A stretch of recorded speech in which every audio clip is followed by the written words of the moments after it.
She said, "We were never official, so it's not cheating."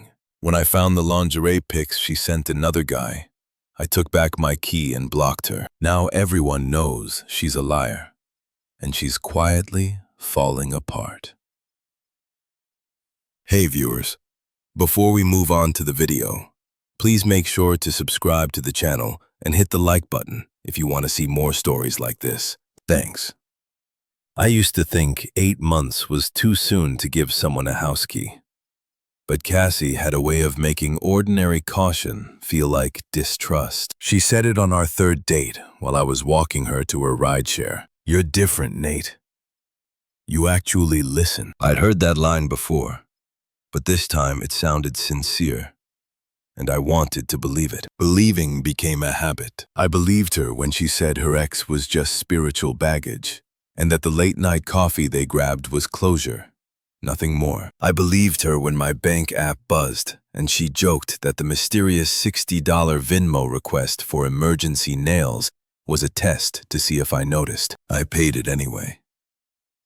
She drifted into my life the way warm air drifts through an open window. One weekend, she was leaving mascara in my bathroom. The next, she was curled on my sofa, sending selfies to her mother in my hoodie. I never asked for rent. She offered to cook instead, and mostly ordered takeout. I covered the bill without thinking because it felt good to be needed. My friend said she was flirty. I called it friendly when she posted poolside photos, arched back, strap off one shoulder. I scrolled past the fire emoji comments from guys I'd never heard of and told myself it was modern life. Labels were for jars. Cassie liked to joke. "As soon as we stamp a word on this, it'll feel heavy," she said one night, tracing the rim of her wine glass. "Let's just be." I'd already introduced her as my girlfriend at my sister's barbecue, but I swallowed that detail and nodded. I figured she'd catch up. Red flags flapped,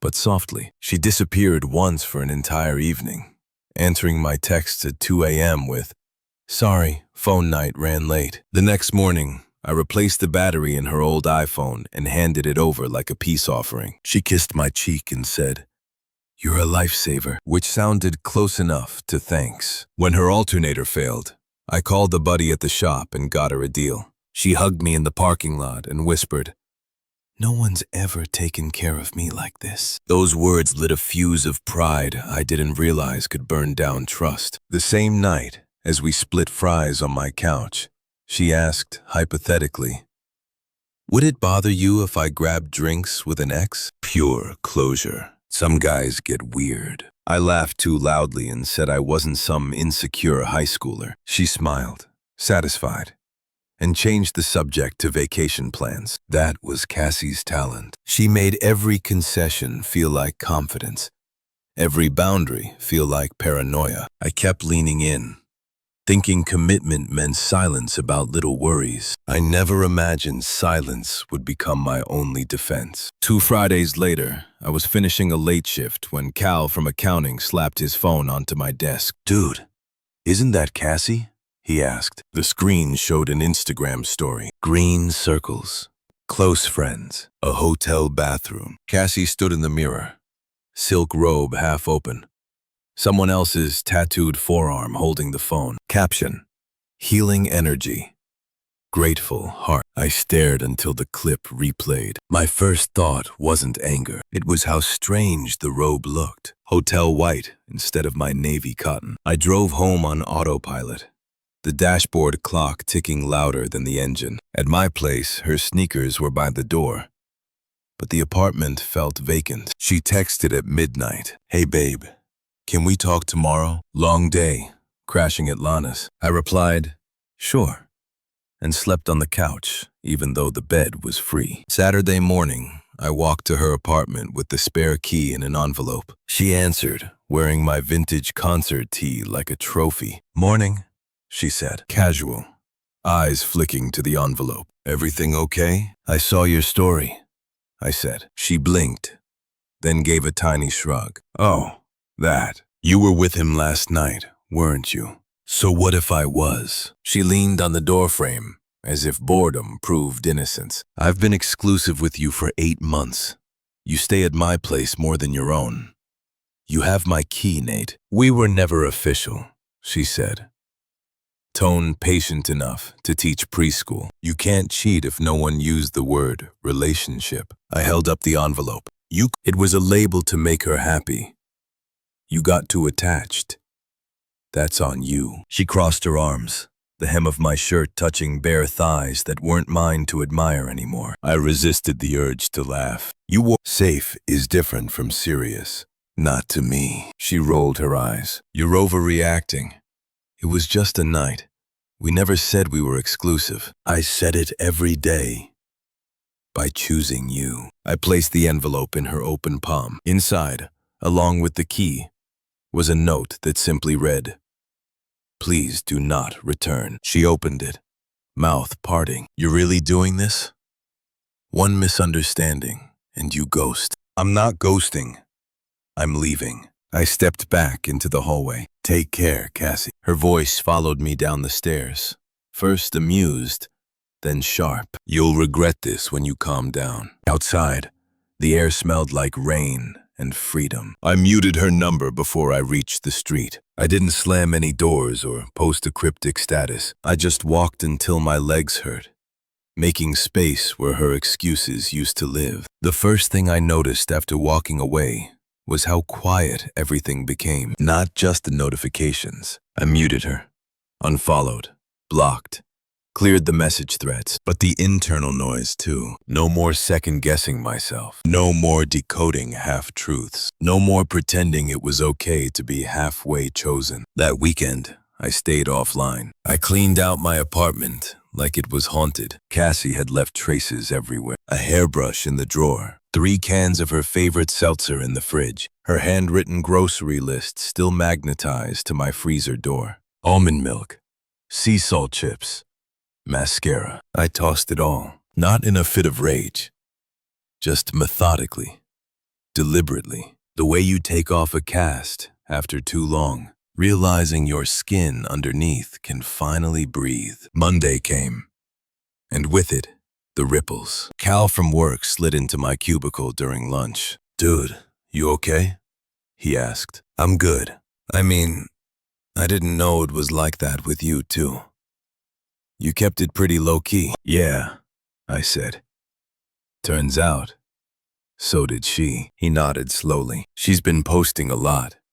Weird captions. One was like, "When the dust settles, the real ones remain." Another was just a photo of some crystals and her legs. Okay. He hesitated. People are asking questions. I'm not answering them. And I didn't. Not when her friend Alexa messaged me a couple days later with, "Cassie's been crying. She didn't mean to hurt you.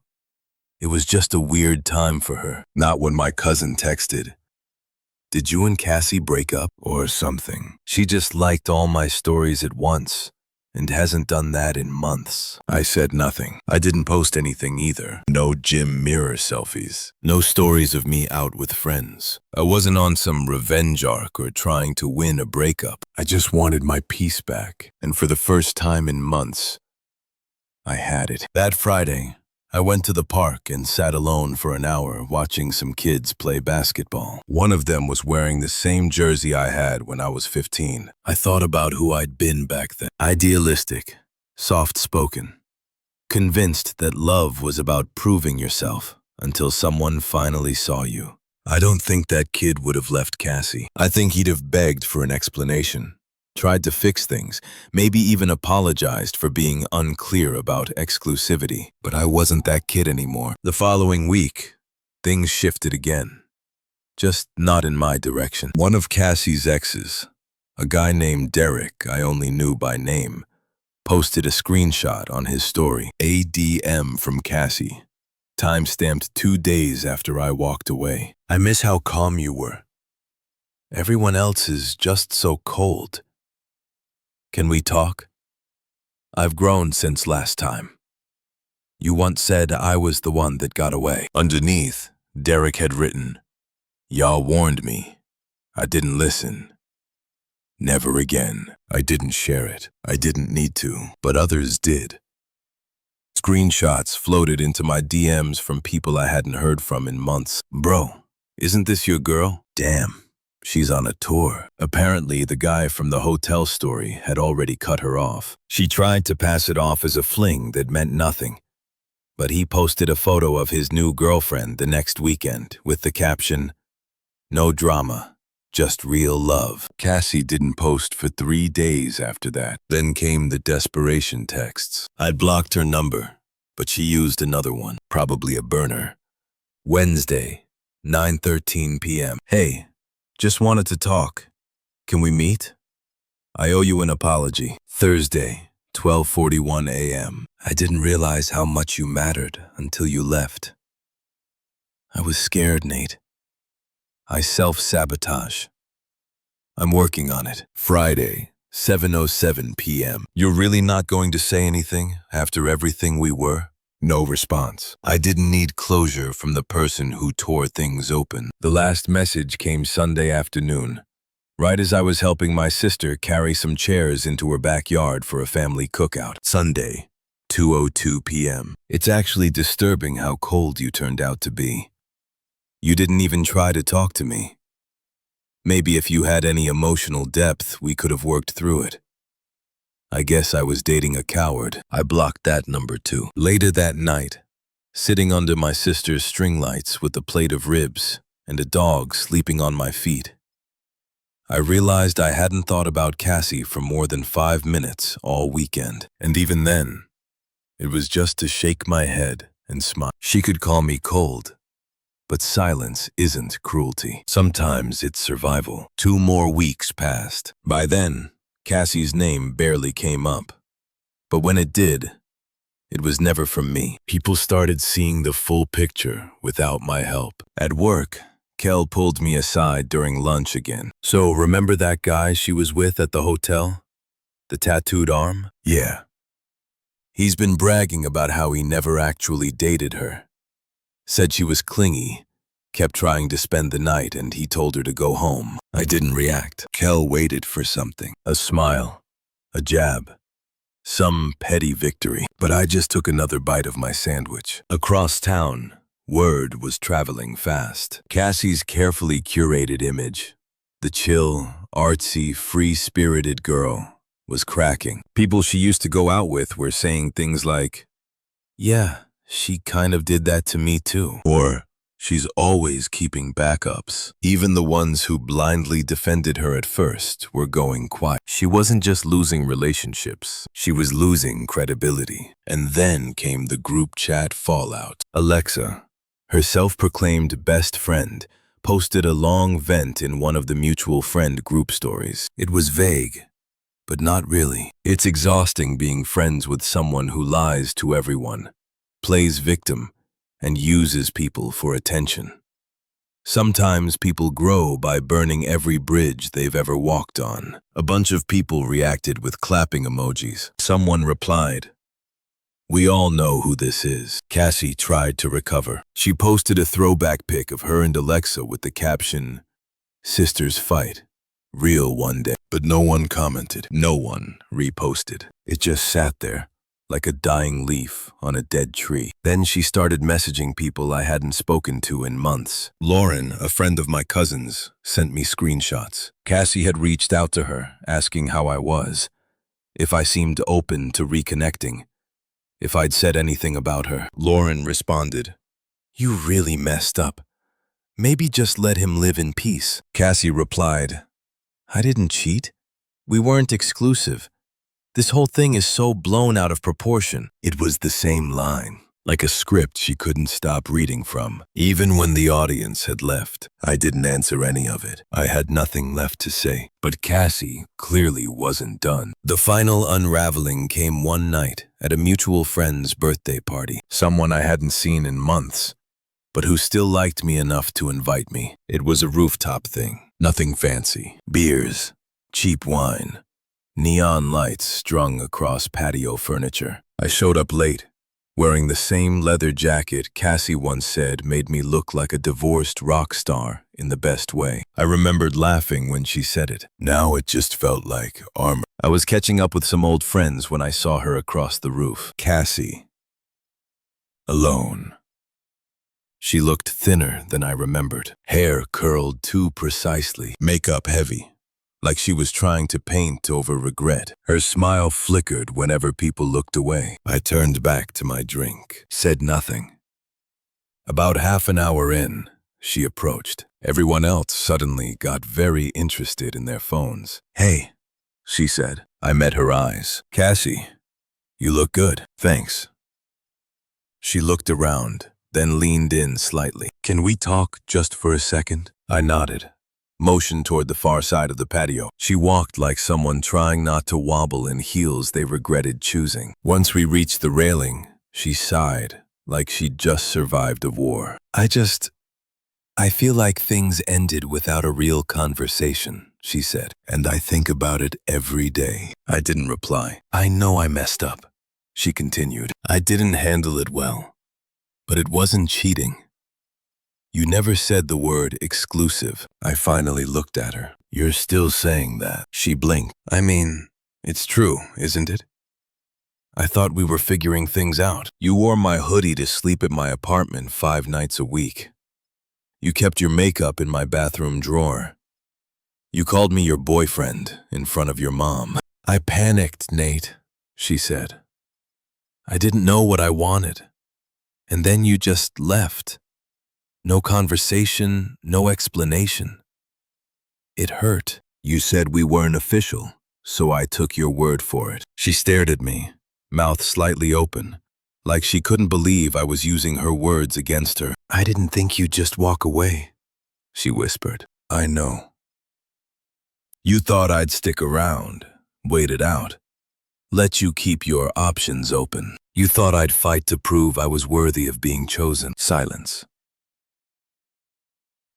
Even the music from the party felt far away. "But I'm not here to compete for someone who thinks loyalty is optional." Cassie's voice cracked. "I was stupid, Nate. I was scared. You were the only one who ever really saw me." "No," I said quietly. "I just looked past what you showed everyone else." She tried to laugh. "So what? You just moved on like I'm nothing?" "I didn't move on like you're nothing. I moved on because you treated me like I was." I started walking away. "Nate." I paused, turned back. "You once said we were never official," I said. "So why are you acting like I owe you a goodbye?" Her mouth opened, then closed. No words came out. She didn't follow me back toward the party. She didn't say another word. I rejoined the group. Someone handed me a drink, and the conversation picked up like nothing had happened. She left 10 minutes later. No one noticed. After that night, I didn't hear from Cassie again directly. Not for a while. But that didn't mean she was done. She just changed tactics. It started with the subtweets, the kind you recognize instantly, even when your name's not on them. Funny how some people pretend to be emotionally mature until they're held accountable. Silence doesn't equal peace. Sometimes it's just cowardice in a nice suit. Some men are only capable of love when it's convenient. I hope they find healing, but far away from me. A few of my friends sent them to me, asking if I wanted them to report the posts. I told them not to bother. Then the mutual friends she hadn't burned started reaching out, one by one. Alexa, the same girl who'd once defended Cassie endlessly, called me on a random Tuesday night. "I'm sorry," she blurted out before I even said hello. "For what?" "Forever vouching for her. For telling people you just ghosted her. I didn't know everything. And when I found out, I felt like a complete idiot." "You don't owe me anything," I said. "No, but I still want to say it. She's been spinning the story like you blindsided her. Like you overreacted to one innocent misunderstanding. But we all saw the screenshots. We saw how she moved after. It's just, yeah, I get it now. Thanks," I said simply. That means something. A few days later, I bumped into Danielle, another mutual friend, at a local bar. She looked at me like I was some urban legend. "I gotta say," she said, "you're handling this better than anyone expected. Most guys would have blown up her whole life. I didn't need to, I told her. She's doing a pretty good job of that on her own. Apparently, Cassie had started reinventing herself again. Rebranding, basically. She deleted most of her old posts and began sharing spiritual quotes, minimalist aesthetic photos, and captions like, "Healing isn't linear," and "I'm not perfect." But the engagement was dead. No comments, no likes, no echo chamber left. Even the people who used to hype her up had gone quiet. When you exhaust everyone's empathy, all you have left is yourself. And she wasn't used to that. The final message came a week after the rooftop party from an unfamiliar number. I know you probably won't read this, but I just want to say I never meant for things to end like they did. I genuinely cared about you. I was just in a bad place emotionally, and I didn't know how to communicate that. You were stable and kind, and I took you for granted. I wish I could undo it. If you ever want to talk, even just as friends, I'd really like to hear how you've been. I stared at the screen for a moment. Then, without a word, I blocked the number and put my phone face down. Because here's the thing. People always say they didn't mean to hurt you, that they were scared, confused, lost. But somehow, in the middle of all that fear and confusion, they still managed to make 1,000 selfish choices, all of them aimed away from you. They didn't trip and fall into betrayal. They walked there. They ran. And when they got caught, they called it a misunderstanding. The truth is, I had loved her quietly, fully, without fine print. And she had loved being loved, not me. Just the way I made her feel. But that's not real love. That's consumption. And I was done being consumed. Now when I looked around my apartment, no more makeup in the bathroom. No more passive-aggressive grocery lists. No more pretending not to notice who she texted after midnight. I didn't feel lonely. I felt weightless. Some losses don't leave holes. They leave room. About 3 months after Cassie's last desperate messages, I got an invite to a wedding. My friend Ela was getting married. She and I had gotten closer recently, especially after I helped her out with a video project when she cut ties with Cassie.